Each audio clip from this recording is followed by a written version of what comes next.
Hey everyone, in this video I'll be doing an unboxing and review of the LG G Vista. The Vista is a phone that has gone a bit under the radar as it has been overshadowed by the release of the LG G3 and upcoming release of the iPhone 6. That being said, it's more than worthy of being your daily driver.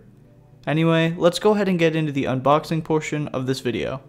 The first thing you'll find inside of this AT&T branded box is the LG G Vista itself, and it looks like a larger version of the LG G2, which is a good thing.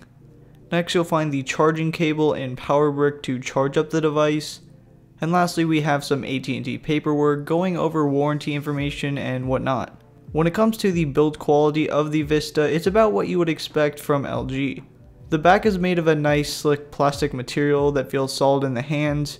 It can however get a little bit slippery at times, so for that reason I would recommend using a case or skin on it to give the device a little bit more grip. When it comes to the weight of the G Vista though, I was really surprised. It's actually only 168 grams, which is pretty darn light for a phone as large as the Vista. When it comes down to the pure power this phone possesses, it's nowhere near what you would get compared to a Galaxy S5 or HTC One M8, but the lower price tag does reflect that. The LG G Vista houses a Qualcomm Snapdragon 400 processor, 1.5 GB of RAM, and the Adreno 305 GPU. Sure, the Vista doesn't contain the most powerful internals, but these are more than capable of running the Android operating system quickly and fluidly. Here I'll show you guys a little bit of gaming on the Vista with a game called Racing Moto. It's not very graphic intensive, but it runs really smooth and nicely, so this phone should do a solid job with all of your day-to-day tasks. Moving on to the software, I'm not really a huge fan of LG's custom skins, but there are a lot of really cool features that most people probably don't know about. The first one is knock code, which allows you to make a pattern of taps to unlock your device. It's really convenient and something I wish the HTC One had. It keeps the quick convenience of double tapping the device to unlock, but adds another level of security to it.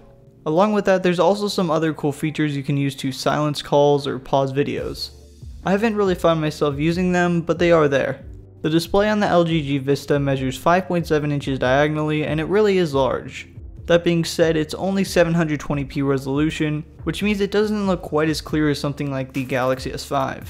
For me, the display did look a little bit grainy when compared to the HTC One M8, but I asked a couple of people who had the Moto X and iPhone 5s to compare the differences, and they said both devices did look about the same to them.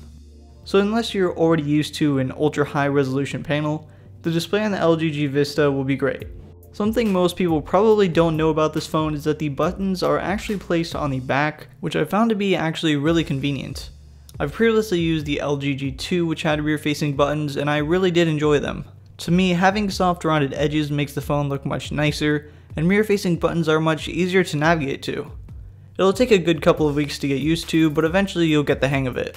Right above the two volume markers, you'll find an 8-megapixel camera that supports geotagging and does a decent job of taking pictures.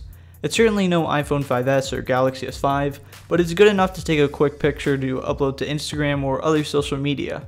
Just don't be disappointed if it takes a couple tries to get that perfect shot.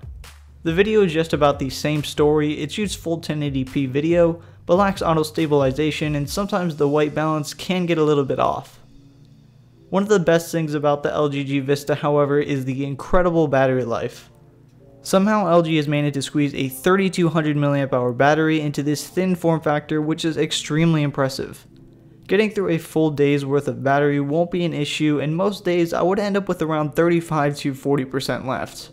Most of this is thanks to the 720p resolution, which allows the phone to expend less energy on the display compared to the amount of energy it would use if it was 2K or 1080p.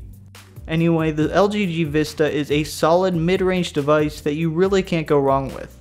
It offers a large, beautiful display, some really cool built-in software features, and some of the best battery life around.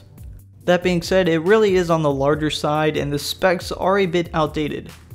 If you're interested in checking this phone out, you can do so from the link in the description from AT&T, and if you enjoyed this video, be sure to give it a thumbs up and subscribe for more content like this. Thanks for watching, and I'll see you all in the next video.